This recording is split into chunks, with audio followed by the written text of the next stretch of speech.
What's up, everybody, and welcome back to this week's episode of Track Talkers. I got Tyler and Ticknap, ex-professional Supercross racer, in the house, and my brother.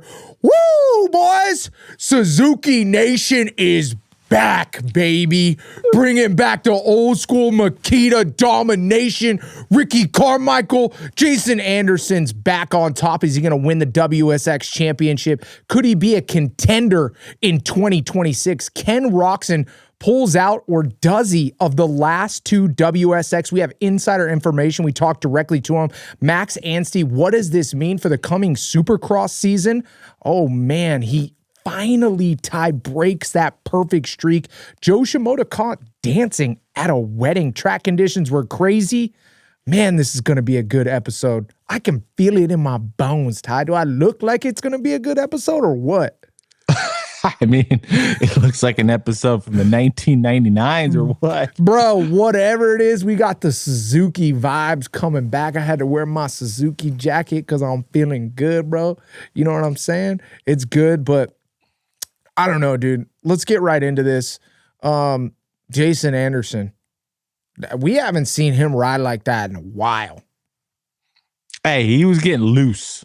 That's for damn sure. Like, you know what I really liked about the whole thing, too? Is what? The first moto, Savachi had his ass covered. You know what I mean? Like, first moto, Savachi had him covered. You could tell he was riding tight. He was kind of forcing it. Then the next moto seemed to get a little bit better. And then the last moto, I mean, granted, the track was smoothed out. So, and for all of you guys that don't really know, when you aren't as fit as you wish you could be, when you see the track get graded, it makes you believe again. It gives you life inside of you when you see the track being flattened and you are out of shape. You know, and it was cool to see Jason Anderson in that last moto get that belief and then ride through the pain, because Savachi, dude, was keeping him so honest in that last moto, but Jason was literally putting together a flawless main event. Bro, did I just hear you say that? You're saying Jason Anderson's out of shape, and that's why he couldn't track down Joey Savachi on race 1? No, not race 1. Race 2 and 3? Not race 1. I'm saying in that 12-lap last moto, he was stoked and was like, you know what? We're going to come out firing for this last one because it's going to be flat. It's not going to be as gnarly, and I'm going to put it down. Or, I mean, I have a different take. I think the Suzuki worked way better when the track was less rough and it wasn't tossing him around. That ain't true. That is 100% no, true. It's not. See it. Bro, Jason Anderson was twitching everywhere, and then they prepped it, and you could use different lines, and because in race 1 and race 2, Joey Savachi had better lines than Jason Anderson. Bro. Way better lines, and his bike looked way better. Just Jason Anderson is just a little bit more talented in race 2 and figured out a few more lines and figured it out. I'm not even track smoothed out, the bike worked better, and he started finding his flow. Bro. For all the people that say I'm delusional. Yeah, I mean, dude, your bike setup in the last episode was crazy anyways. Like, was it the last episode or before this? I think it was the last episode, bro. Like, I think you even went back and watched it and you're like, what the fuck was I saying? Because our bike is stiffer than a Viagra pill, bro. Our frame is rock hard. So that means on that soft shit, the gnarlier it gets, the better that bike's going to work. I'm not saying it doesn't work good. I'm just saying the side-to-side motions and the deep, it looked a little deflective, and it looked like it wasn't going as straight and it wasn't as calm as Joey Savachi's bike. Was that a little bit of riding technique? Was that a little bit more line choice? Well, you don't really know unless you're the guy riding the motorcycle. True. And I will say this, Joey Savachi looks way more prepared right now than Jason Anderson. Like, he looks like his motions are more solid and he has more fitness and he's more He just has more hours underneath the bike right now. You can just tell. But he still couldn't beat him. Joey Savatgy looked more comfortable in those conditions than Jason did. Without Jason a doubt. looked like he was forcing it until about the last moto, and then he finally loosened up. Was it the track prep? Was it the final race of the night? Was it, the whole shot? Probably a little bit of both. I mean, dude, I didn't even see the weekend. Like, I didn't even watch the race until afterwards, until like after the recording. And I already knew Jason was going to win before I even looked at it because I've raced in Sweden and I know how soft that track is. And I've been to Oakland and I've watched Jason Anderson ride. Okay. And Jason Anderson in Oakland is one of the sickest things you'll ever see. Bro, that track in Oakland is not even on the same fucking planet, let alone the same continent, bro. Actually, Tyler, they are both on the same planet. Just to let you know, this is the same planet. Not on the fucking same continent. That's for damn sure, bro. Okay. That track was like a glorified mud. It's one notch. It's one notch Sweden, off of Oakland and Seattle. Not, bro, so many notches. Bro, they were doubling. And for those of you that don't know, like the whole reason that is the track is like that is because they leave the dirt outside in the fucking snow and then they bring it inside the hot stadium and then the water that is frozen inside the dirt because it's cold as hell in Sweden. It's all thaws out. And then the shit. And you can't get compaction. Boom. You can't get compaction. Bop, bop, bop. Nothing you can do. Doesn't matter what you do to that track. I can almost put money on it. The better sections of the track that were like the jumps or like the straightaways and stuff like that, and like the floor pieces, is probably because that dirt was in there a day or two earlier than the other sections. Yep, it is what it is. Now, title of the show. Is Jason Anderson a contender for 2026 Supercross or no? No. What? Mm-mm. Are you kidding me? I was actually thinking about this a lot. Really? Okay, Yeah. Well, tell us your thought process. You're battling Joey Savatgy in Sweden. And but I haven't seen Joey Savatgy ride that good in a long time. I mean, that's true. Joey's done good at a couple rounds. But we just seen 3 races in Kenny and Eli and Cooper Webb and Deegan. And this is the first time Jason has won a World Supercross, is right now when all those guys are gone. And those are only like 3 guys. Yeah, but with that being said, it does seem Jason like Anderson capable of being a contender on a few rounds? Yes. Championship contender? No. Oh, damn. Really? I mean, would you put him as a championship contender? Depends on, I mean, what place in May? Let me just put it this way. Let me just put it this way. Can you just give me a chance to talk? Like, go. This is the best thing. This is the best thing that could happen to Jason Anderson is doing these races on the Suzuki. Because if he did have a chance, if he does have a chance of winning the 2026 championship or coming away with a win on any given night, this is the only way he's going to be able to do it. If he was just at home, trying to figure out the bike and getting smoked by Kenny every single fucking day, that's a hard place to be. Yeah, it's a really hard place to be. And it's like, it is good that he would, he gets smoked by Kenny because, that means there's the belief in the bike can go faster. But at the same time, you're going out and getting gate drops and there's little wins like this weekend or big wins, whatever you want to call it, that are really going to traject him in the right direction. And Jason Anderson is one of those guys, in my opinion. He does work hard, but when you race him, he's going to work harder and be in better shape than he would if he wasn't, racing. He's a guy that benefits from racing because it forces him to get there. Yeah, I agree with that. And I think it's also, you also got to look at like the time and place he's at in his career right now. And for him to be off the bike as much as he was in 2025, and lacking gate time, I feel like compared to everybody else, getting ready and doing a short series like this in the off season on the same bike that he's going to be racing the AMA Supercross season with, like, I mean, depending on how he looks in practice at Anaheim, he's one of those guys who can just pop out and be really comfortable right off the bat, Yes.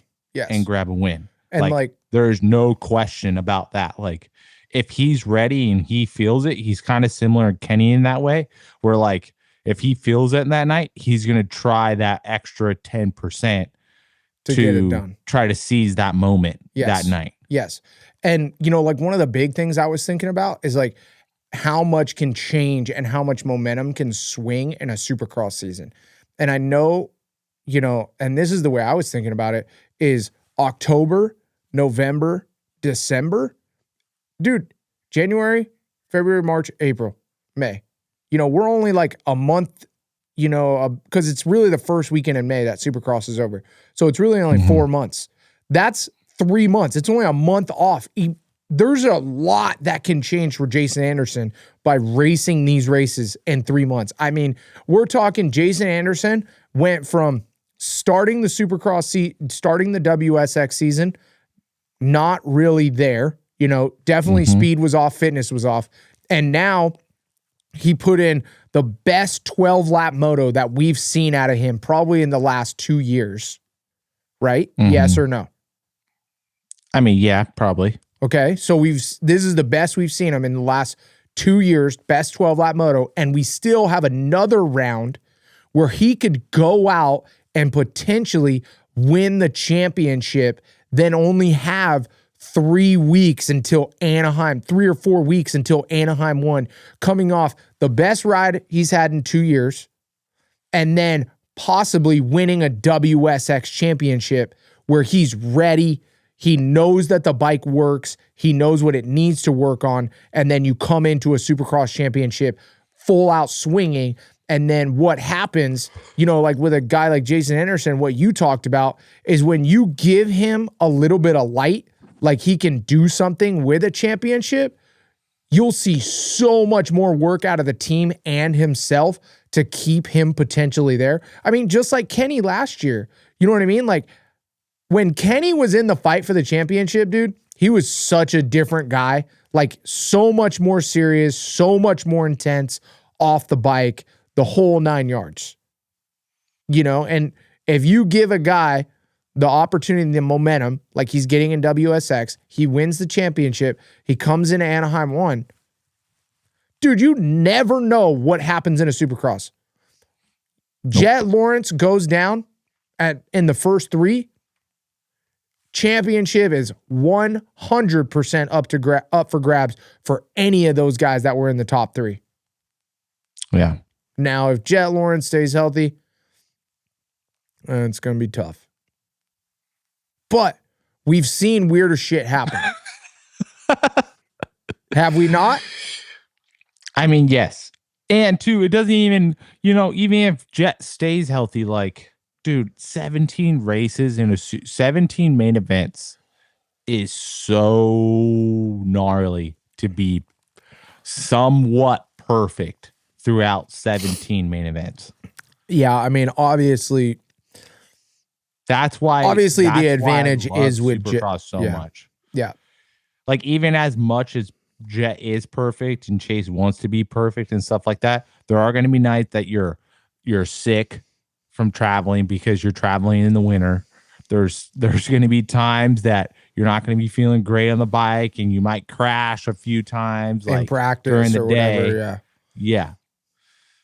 There's so many hoops you got to jump through in that 17 race series. It's insane. Yeah.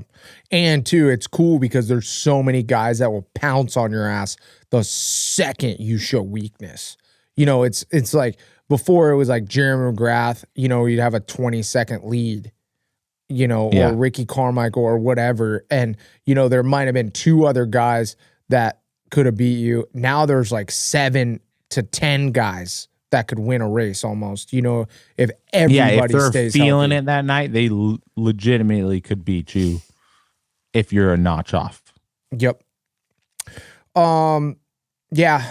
Show's brought to you by Twisted Tea, Acerbis, Dirt Tricks, Sprockets. Oh, Twisted Tea's got the Twisted Tea jacket on. Dirt Tricks, Sprockets, Stan Benson Racing, California Coast Plumbing, and X Brand. We appreciate all of our sponsors. Go check them out right now. Buy some stuff for Christmas.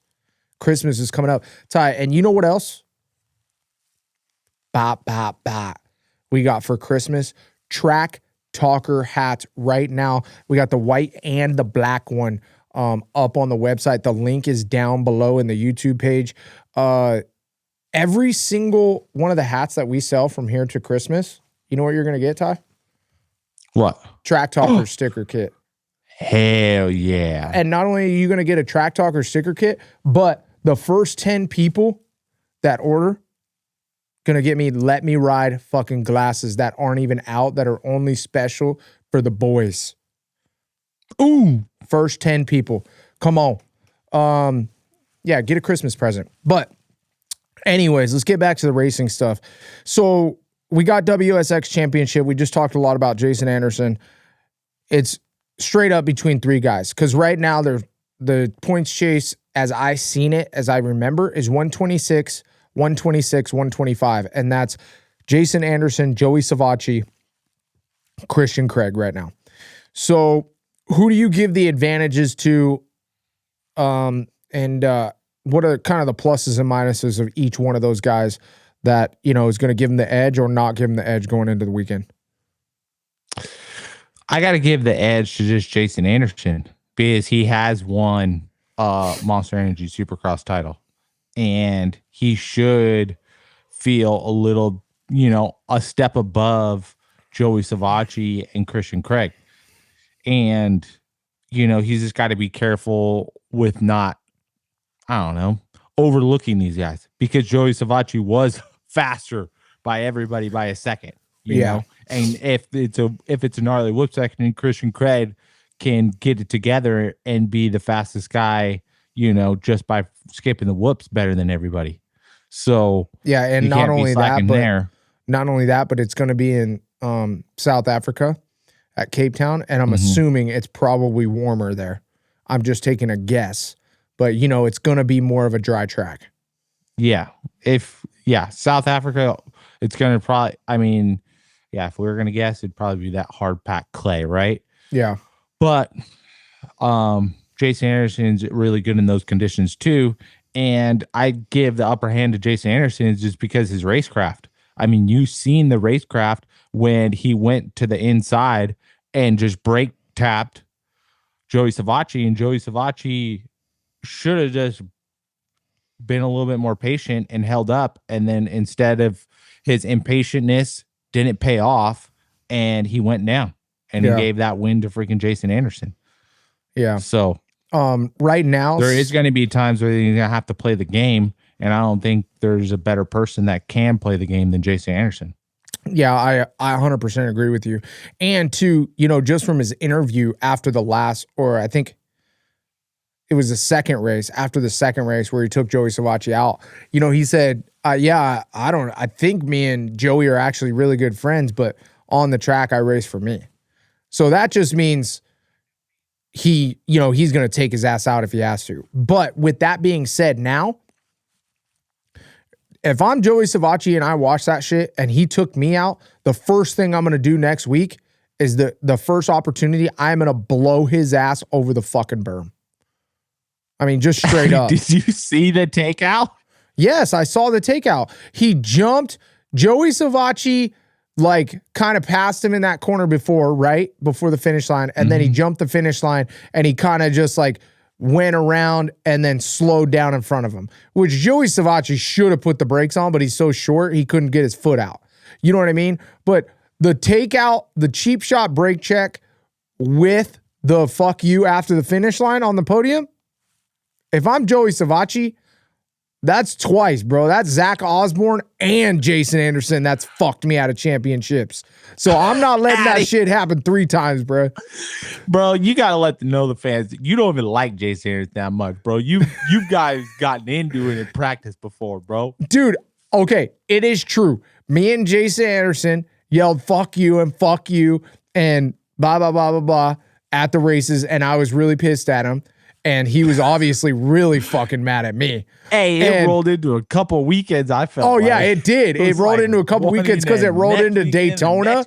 It rode into Daytona. And then I rode off the track looking for him, and then I couldn't find him in his rig. But I don't know. I seen him at a hotel, and he acted cool with me. I don't know if that's because I'm big as fuck, but...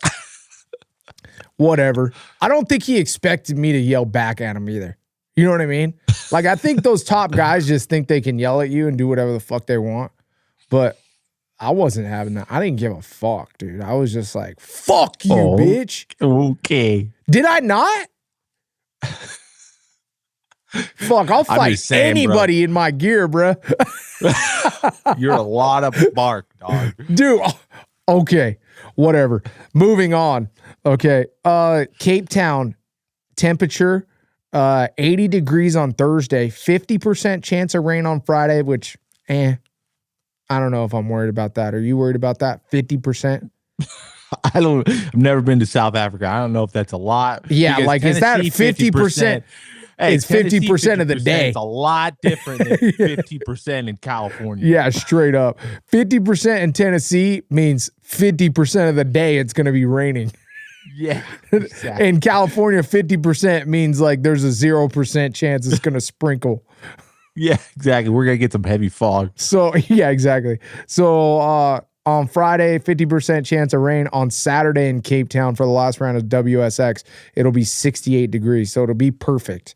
So whatever the dirt is going to be optimal. So it's definitely not going to be dry, hard packed. That's for damn sure. So Christian Craig, you better stiffen your bike up, my boy. If Christian Craig makes these, like, damn, bro, can we not have a Cinderella story? Can we not have Christian Craig win the championship after all these years and sail off into the distance? Hey, it's up to him this weekend, bro. I know. It really is, too. It's 100% up to him. Any of those guys, whoever wants to win the most, and right now, Jason Anderson clearly has the most momentum. Yes. Joey Savatgy has a fucking mental block about winning championships. I don't know what his deal is. Jason Anderson has so much momentum and clearly has the most talent, just has to get his fitness right and get it done. And Christian Craig, he's got so much shit going on up in his head. If he could just ride his damn dirt bike and turn his brain off, he'll win. He's got the most talent out of all 3 of them. 100%. Okay, let's see this. Just straight most talent. Jason Anderson, Joey Savatgy, Christian Craig. Jason Anderson. Most talent. Yeah. Dude, I disagree.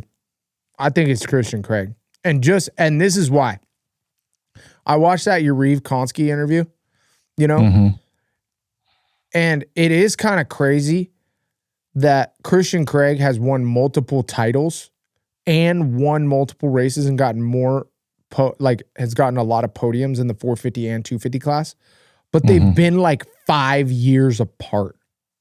Like, I don't know anybody who's able to fucking go race, win a championship, then fucking just completely take 5 years off because you're so fucked, and then come back and be able to win another one on a totally different bike at a totally different age and pull it off. And then, lose your ride, come back, and then, ride on a 450 and get a podium outdoor. Who can do that with that much time separation? I mean, Dungey even tried to do it and he couldn't do it. So that's what I'm saying, dude. You still sticking with Jason? I mean, yeah, because I've seen that dude do some gnarly shit on a dirt bike and pull it off. Yeah. I mean, Jason Anderson is just undeniably good on a dirt bike. Yes. He's really good. I mean, that last moto in freaking Sweden, bro, he was railing. Okay, that's the other question I want to get to you. Like, so obviously the big dogs were gone this weekend. Ken Roczen wasn't there. Cooper Webb wasn't there. Eli Tomac wasn't there. Eli Tomac wasn't there. Justin Cooper wasn't there. Danger Boy wasn't there. Right? So that's 5 top guys that weren't there. How much belief and just confidence and speed comes out of Joey Savacci, Christian Craig, and Jason Anderson because of that, just knowing that those guys aren't going to be there? Like, dude, didn't it seem, and this, I don't know if I'm wrong or I'm right, I'm just asking you, it seemed like even if Ken Roczen, Eli Tomac, Justin Cooper, Cooper Webb, if any of those guys were there and Joey Savacci and Jason Anderson were riding like that, they probably either would have been right with them or beating them. I know, that's just a hard part, right? Is because, like, they were riding good, but they were like the top guys. So, like, it's hard to envision. Yeah, but dude, they were like going 15 faster, seconds ahead of Craig. I know. And it's just, it's one of those weird things of racing, is like, you never know, right? Yeah. Because, like, you go to a local race and then and you look at Hicks. Yeah, you look at Hicks, or you race yourself, right? And you whop these guys, and you're like, damn, I felt really good today. Yeah. And then you go to an outdoor and you're like, fuck, I feel tired. I don't feel like myself. Yeah. And, you know, So it's always really tough to do that comparison. Okay. Okay. Well, this is what we're here for. Do you think Jason Anderson and Joey Savacci were how far off, or were they on Eli Tomac, Ken Roczen level that last main event when they were in the middle of it, fully firing, clicking off laps? Yeah, I think they're on pace, like around, you know, Kenny and maybe Eli's level. But I would say Kenny's really good in those conditions, you know. I know. Kenny's so good. And very creative in that way, where, like, if Kenny saw the Hicks line where he was like tripling and then singling before the finish, I think Kenny would have done that all night, and not just, you know, just some, you know, Ken on Stark in the 250 class doing it. Yeah. Yep. I agree. But yeah, that's a perfect segue. Track Talker, sponsored by Twisted Tea, Aturbis, X-Brand Goggles, Dirt Trick Sprockets, Stan Benson Racing, Guts, SKDA, and California Coast Plumbing. Let's talk about Ken Roczen not showing up to the last two. I seen on Real Housewives of Moto, there was like a whole explanation. Allie gave like a whole explanation of like everything that was going on, and how it was just a miscommunication. But I reached out to Kenny. I just shot him like a little DM or whatever.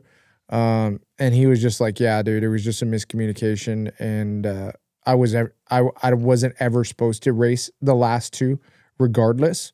And yeah, you know, that was kind of it. It didn't even seem like when I talked to Kenny about it, it didn't even seem like a big deal.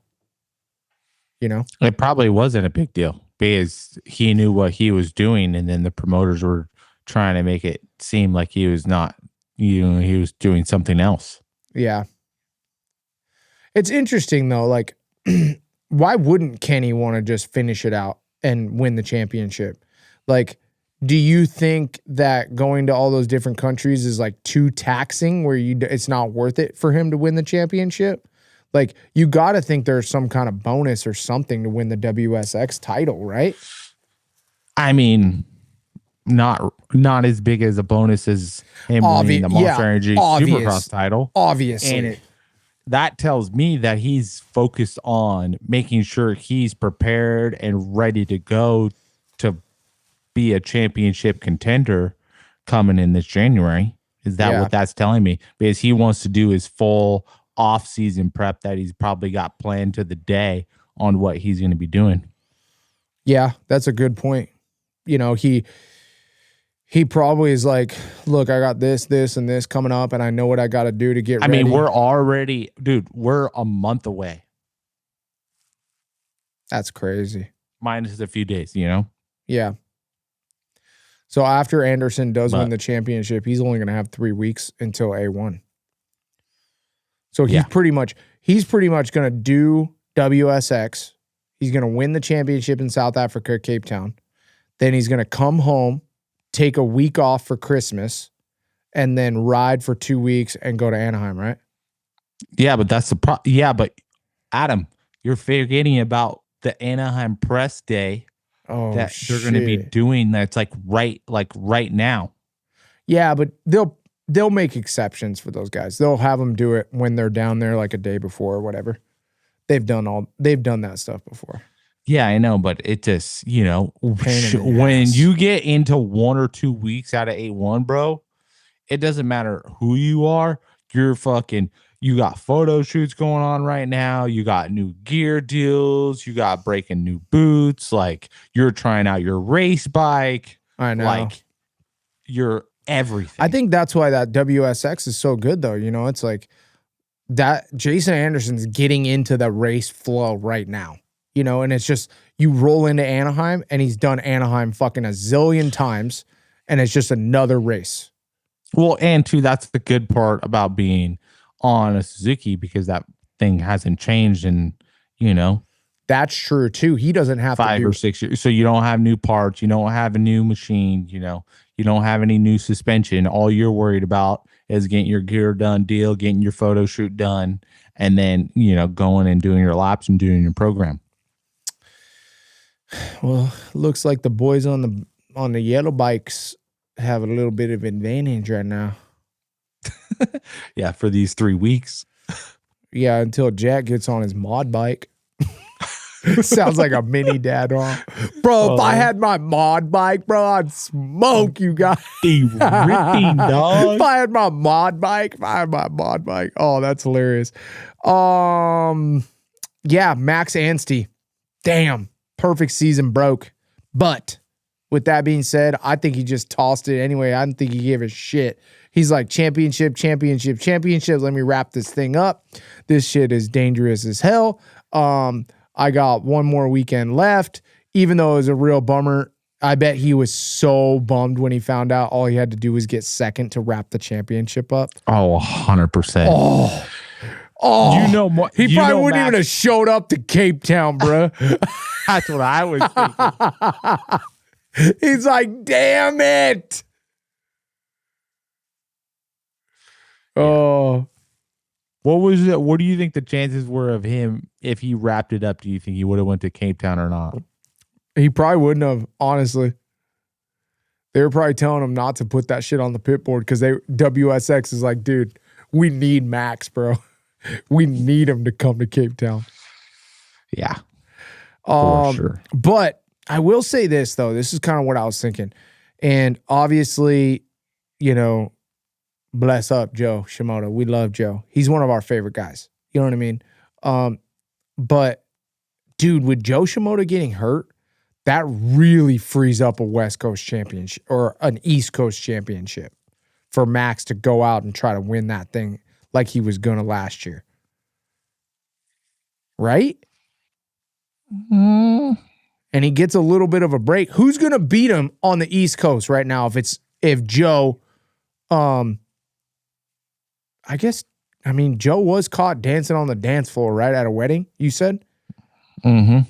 Yeah, on Dean Wilson's story. So he was just dancing away. So he's doing pretty good. He wasn't like dancing, jumping. He was like doing this like little robot man, like flat-footed, you know? But he's up and he's moving. He was moving and stuff, and he was in a neck brace. So it looked, you know, for a person that just had back and neck surgery, he looked really good. What's promising. Yeah, that's awesome. So maybe we might get him actually for East Coast Supercross. Dude. No. Okay, so with Joe Shimoda out of East Coast Supercross, who is gonna beat Max Anstie? You think Davies? I was thinking Davies, Levi Kitchen, Seth Hammaker. Dude, let me put it this way.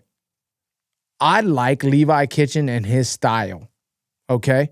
But until Levi Kitchen wins the championship, don't talk to me about him winning a championship. Seth Hammaker? Seth, okay, yes. But who's going to be West Coast? It's just Deegan goes West Coast and everybody goes East, and then it makes it almost worse. Bro, it's tough because like Juju Beaumair's not going to come back until mid-outdoor next season. Yeah. Okay. Who else is even a contender that's going to have the balls to show up West Coast? Anybody right now who shows up West Coast is fucking bummed. Yeah, but like I think it's going to leave opportunities for like a big growth year from like if Ryder D's healthy. Ryder D's a good one to go West Coast if he can, because that's a lot of second places and a lot of pressure off of him of winning a championship. You know what I mean? Mm-hmm. Like anybody who doesn't want the pressure of winning a championship but also wants to grow a lot should go West Coast, because your ass gonna get beat by Deegan unless he gets hurt, and that's just gonna be the way it is. I don't know what to tell you. Is that not the truth? What do you want me to tell you? Doesn't want to win the championship. No, I said doesn't and just want to follow. I said doesn't want the pressure of the championship. That's what I said. Nobody doesn't want to win the championship. I just said if you don't want the pressure of the championship on you, because you know you are defeated when Deegan shows up to the West Coast. I mean, am I wrong, dude? He's firing. Yes. The only thing I will say, and I'm going to knock on wood before and after, is that I've seen guys get really good like this, and I mean really fucking good and really fucking fast, and then you push the limits of the motorcycle, and then some weird shit happens. Yeah. And it always seems to happen in this month of December. And or at the beginning of the year, when you come out and you beat a guy by 45 seconds. You know what I mean? Like Deegan goes out and wins the first race by like 45 seconds, 3 rounds in, and all of a sudden, bah, bah, bah. I'm knocking on wood again that doesn't happen, because no matter what, no matter who we like or dislike, we don't want that shit happening. No, not at all. Injuries suck. Stark Varg, bro. Stark Varg. The best motorcycle on the floor. Coming out of Vince Free's mouth, bro. This is the best motorcycle on the floor.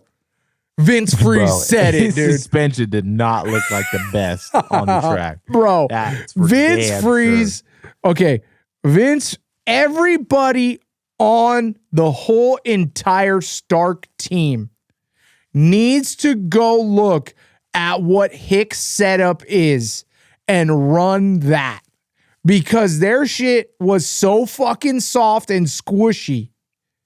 It was not even rideable. Vince Freeze couldn't even stay on the track. It was so soft.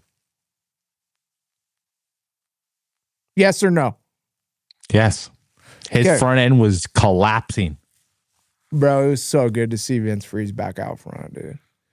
So good. Shit was sick, bro. He's back where he belongs. Bro, how much do you think Anderson, Savachi, and Craig were just straight panicking? Bro, I swear, I'm not kidding you.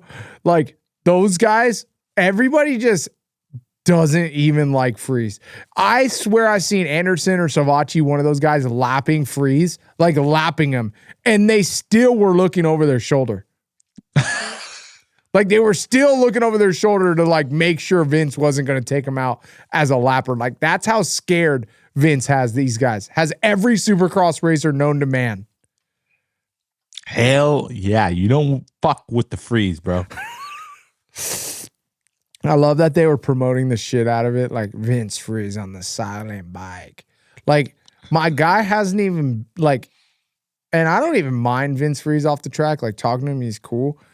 But, like, dude, he hasn't even been a factor. Like, Paulatelli is blowing his fucking goggle strap to the moon, dude.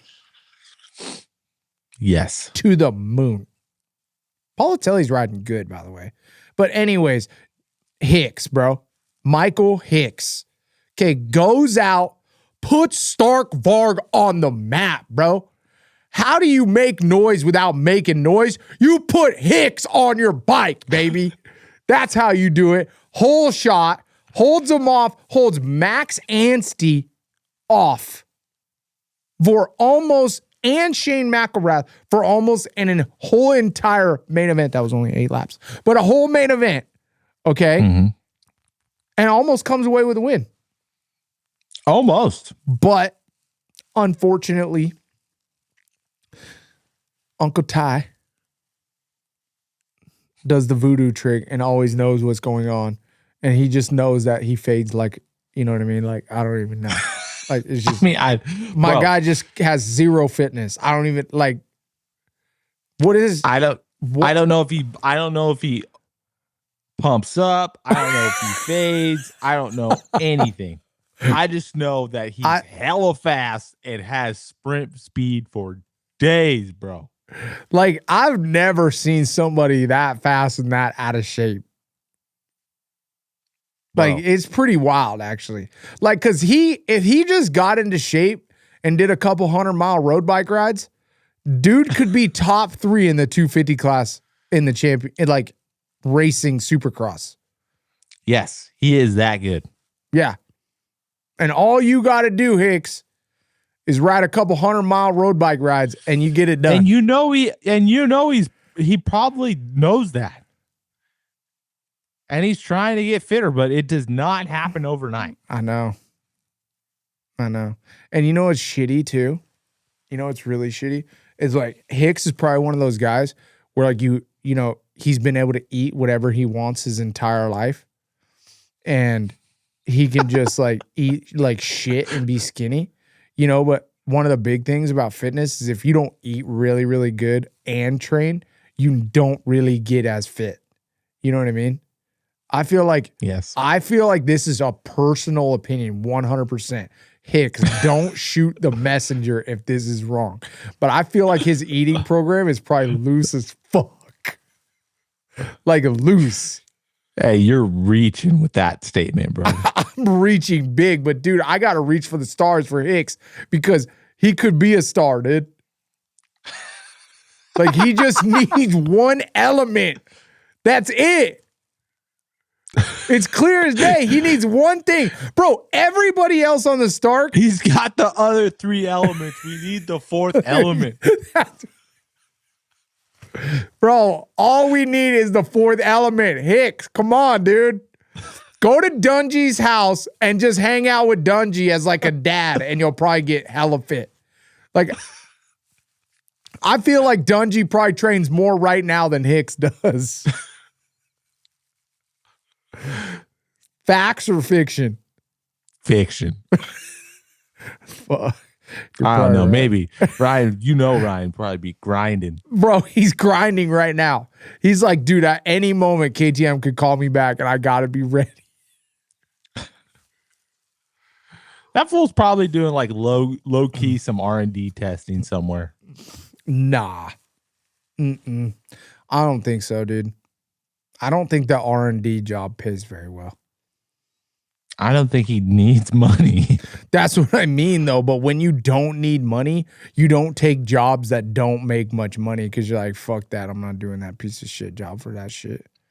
You know what I mean? I'd rather hang out with my family.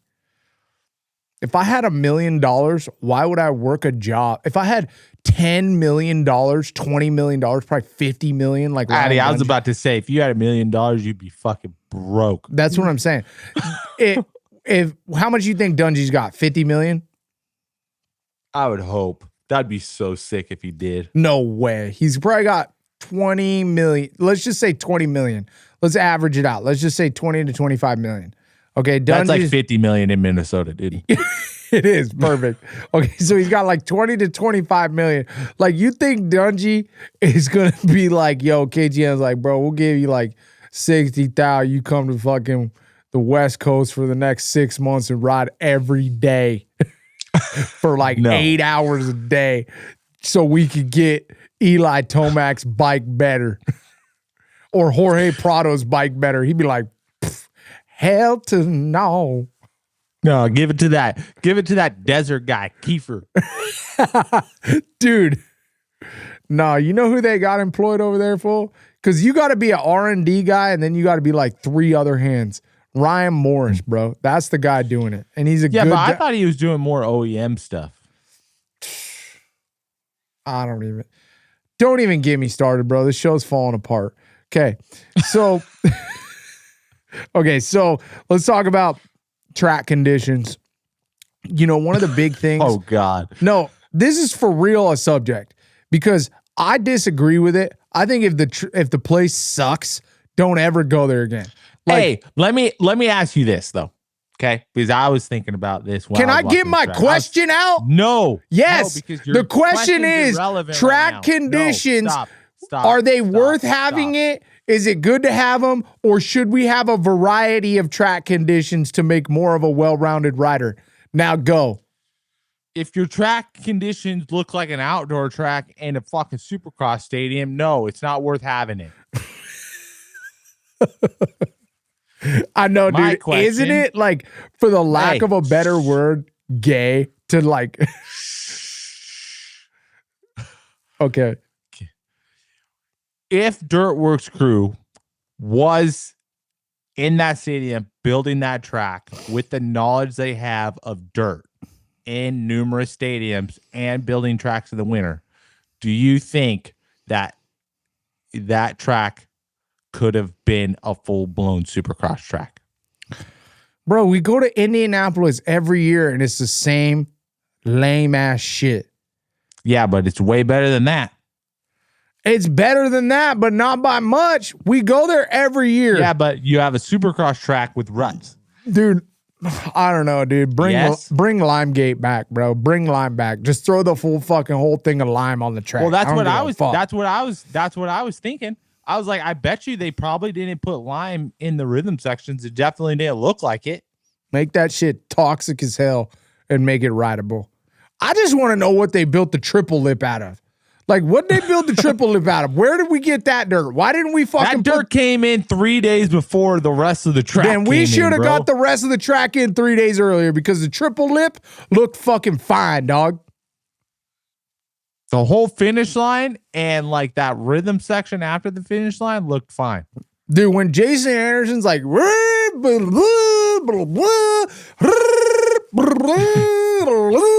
every fucking lap, and there's 4 people that endoed on the same obstacle, we should probably change it. Like, this shit is not great to watch.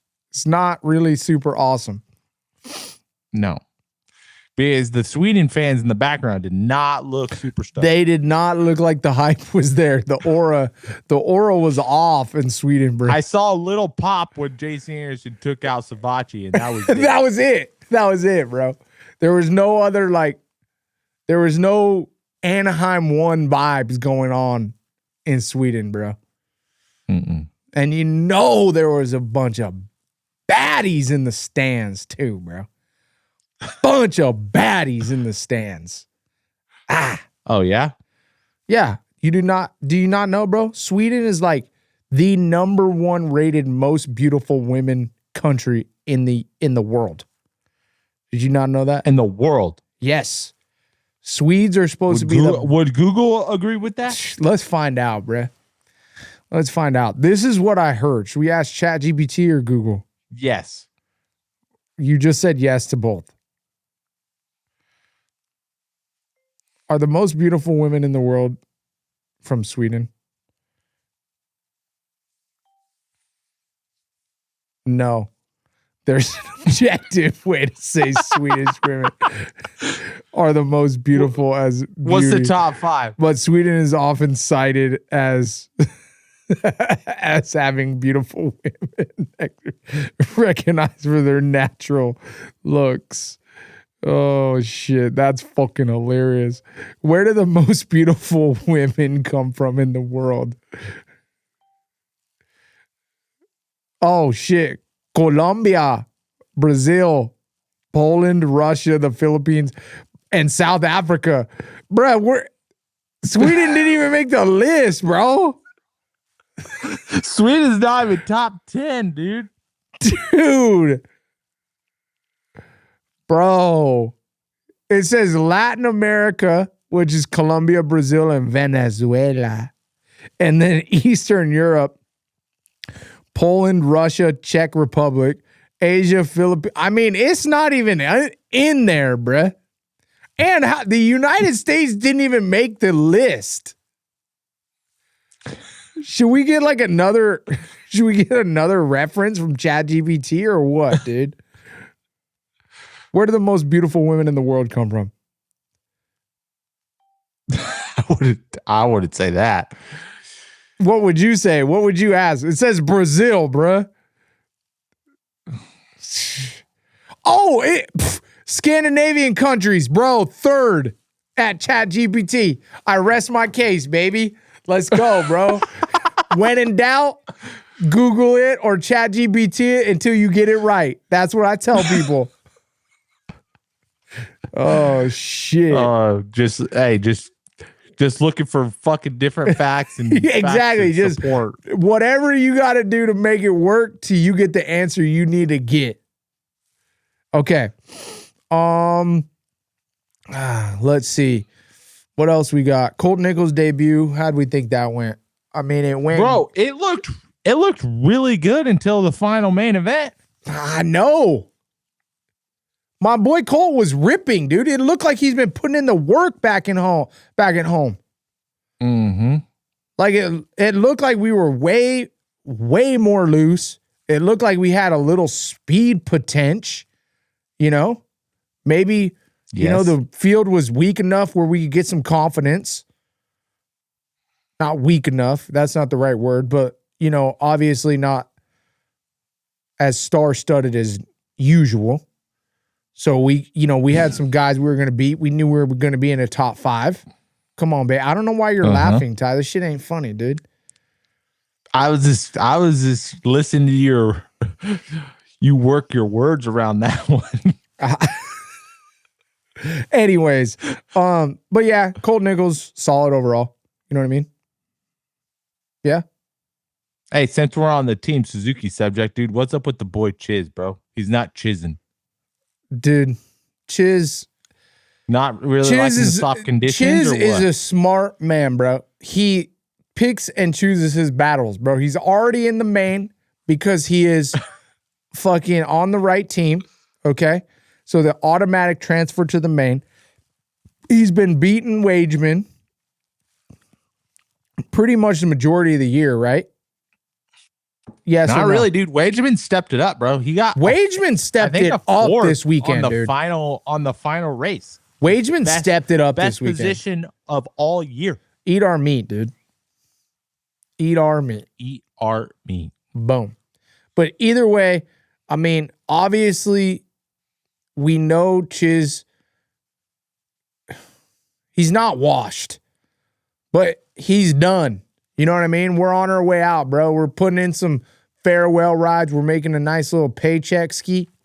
Oh, got it. So we're doing the farewell world tour right now. I mean, dude, he's number 11 for a reason, dude. I don't know what to tell you. I mean, that's true. He's one of my favorite guys, Ezra Lust, bro. I thought you were going to say Chiz, but you actually brought up somebody else that wrote his number. Wrote his number? He's riding Ezra Lust's number, bro. Bro, I beg to differ. I think whoever the number on the bike is owned by whoever's had it the longest. I'm pretty sure Ezra had it for a long ass time, dog. Bruh. Kyle Chisholm has been racing for like 50 years, dude. There is zero chance that he has raced longer than Ezra Lusk. And then I'm pretty sure Travis Preston had number 11 before Chiz. He did. You're right. And so that means Ezra Lusk definitely didn't have it longer than Chiz, and neither did Travis Preston. So don't even get me started, bro. Chiz owns the number 11. He's had it for 50 years. And he's not even 50 years old. Okay, Deegan confirms 250 West Coast. I mean, big shocker. For all Huge you shocker. For all you fans out there, I was going to say motherfuckers. For all you fans out there, for those of you who really thought that my boy was going to pass up $500,000 of almost, I mean, this is insane to even say, but $500,000 of guaranteed money is absurd. I like how we haven't even gotten to a gate drop yet, and we're already claiming him as West Coast championship. He is. I don't know what to tell you. If he stays healthy, there is no one that can beat him because Joe Shimoda is out. No faith in Chance Hymas, bro? No. Hell no. Hell to no. Hell no. Do I have faith in Chance Hymas that he can beat Deegan on a good weekend? Absolutely, I do. 100%. No questions asked do I believe that Chance Hymas can beat Danger Boy Deegan when he's on it. But until I see some consistency in a year together from Chance Hymas, you can't put your money in that corner. I mean, I feel like I say this about everybody, but I love Chance Hymas. He's a good guy. I say that about every rider because they're all good dudes. But the problem is Chance Hymas, you can't bet against the scoreboard. And right now, the scoreboard is telling me that Chance Hymas is really, really fast when he's good, but he gets hurt a lot. So until that changes, my bet is with Danger Boy Deegan guaranteeing the championship. Right now, there is nobody on this planet, whether you like Deegan or you don't like Deegan, that would have to write down the favors of who's winning and say the West Coast Championship isn't in favor of Hayden Deegan. Yes or no? I wasn't trying to argue the favor. Locked up. Locked up, bro. I don't know what to tell you. All right, last thing on the no cap. Dog. No cap, bro. No cap, bro. I would take my cap off, but it's bald. But I'm bald, so I don't know what to tell you. Last thing I wanted to talk about on the show, which is kind of interesting, I was thinking about in all seriousness, is like, do you think that the WSX fucked up pretty bad by only allowing certain teams to have those riders and then you have to fill those spots? You know, I know it's this new, what do you want to call it? Like, new way of doing things. And I definitely love innovation, but I really hope not, because I'm cheering for WSX to keep going just because we need more series in Supercross. But I was watching a Ken Roczen interview, and he talked about how back in the day he thought about going back to MXGP and maybe doing another run in MXGP. You know, and he said one of the big things that stuck out to me is like, dude, I thought about it and I'm like, why would I go back to MXGP and try to do a championship when there's only like 13 guys on the gate sometimes? You know, and why it kind of sunk into me was like, man, it's really hard for these teams to get good backup guys, you know, and like this wild card bullshit that they're pulling, you know, the whole thing about this World Supercross is the teams that are in are supposed to be the only ones allowed to have riders in World Supercross. So that way, two riders per team. Yeah, that way if they want to per class. Yes. So that way if they want to sell a spot eventually, like the team wants to sell a spot, then there's X amount of value that team will hold because you're buying Pipes Motorsports to then change to be Star Yamaha, and there's no other teams allowed. So those spots have X amount of value because those are the only spots allowed in to World Supercross. But like what happens, are you just allowing wild cards in at any moment all the time? And then now that the field has definitely thinned out like a lot, it kind of made me, I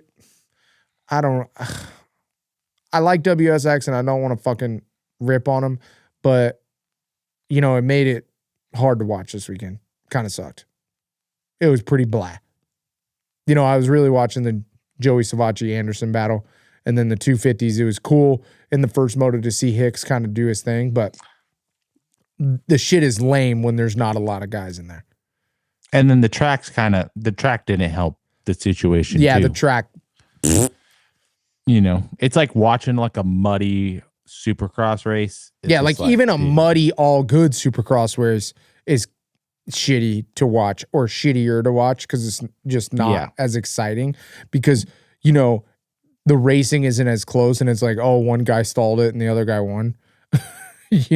But like when the guys are very separated, there's no real fight going on between the guys that, like, it's almost like I know if Ken Roczen was there, he would have won. It's kind of shitty in that scenario because it takes away from the guys who are racing fast. I don't know. What are your thoughts on the whole only having the allotment? So what now? You have a full gate, but then you just fill it with some random dude that last minute can show up and he just is not even close. I mean, yeah, that's what it's coming down to. Like, do they have to pay for their spot every year, or was it like a one-time fee?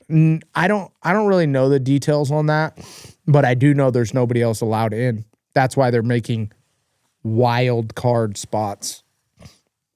Yeah, and that's why Max Ansie's. I mean, I think it's a good concept, and I like the idea of the teams have to have people there to fill that spot.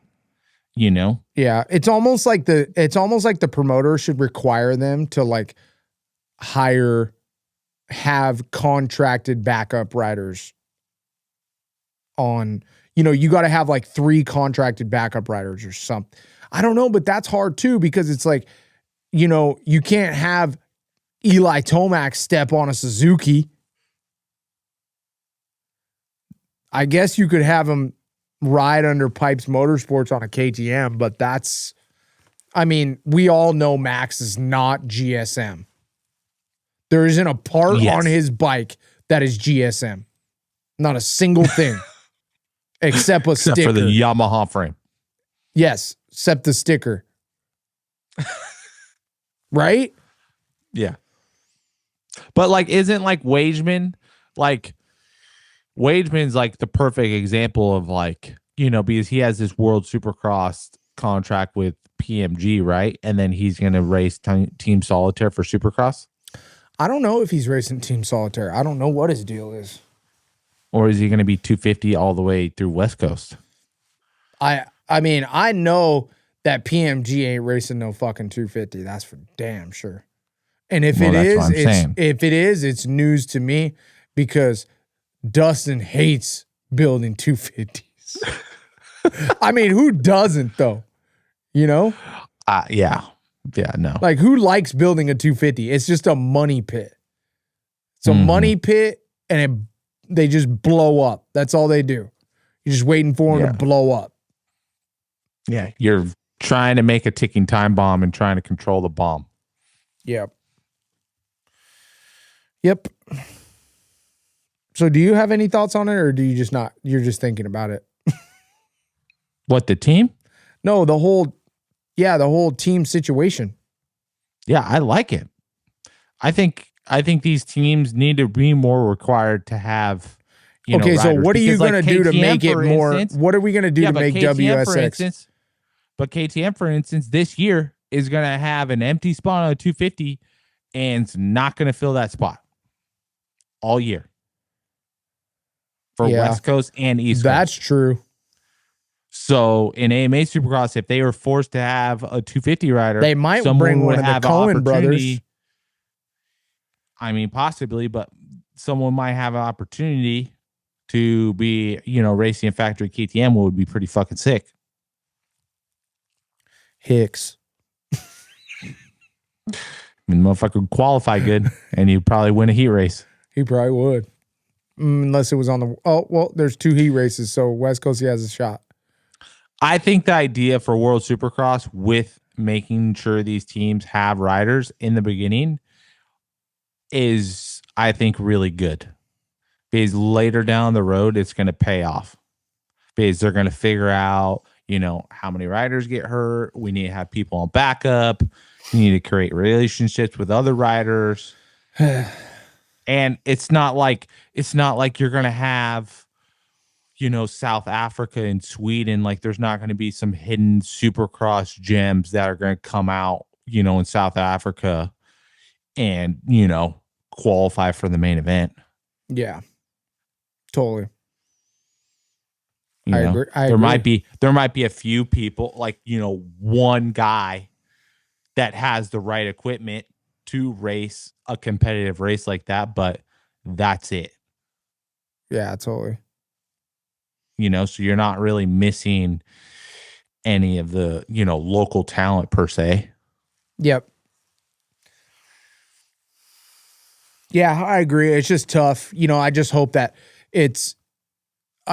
they don't get to a point where they just got to fill it with random ass dudes that are way the fuck off.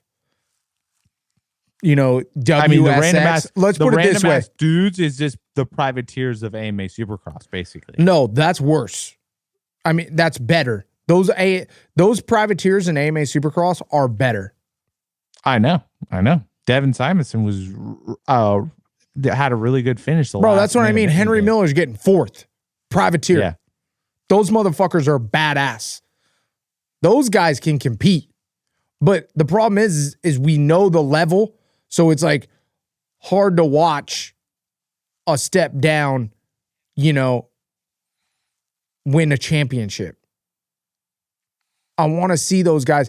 They got to fucking fork out the dough. WSX has another at least 2 years. If they can't write a couple $1 million to buy riders to come over, it's going to be hard to survive. It's going to be really hard to survive. I think they made a great decision by bringing Danger Boy over and getting him acclimated early.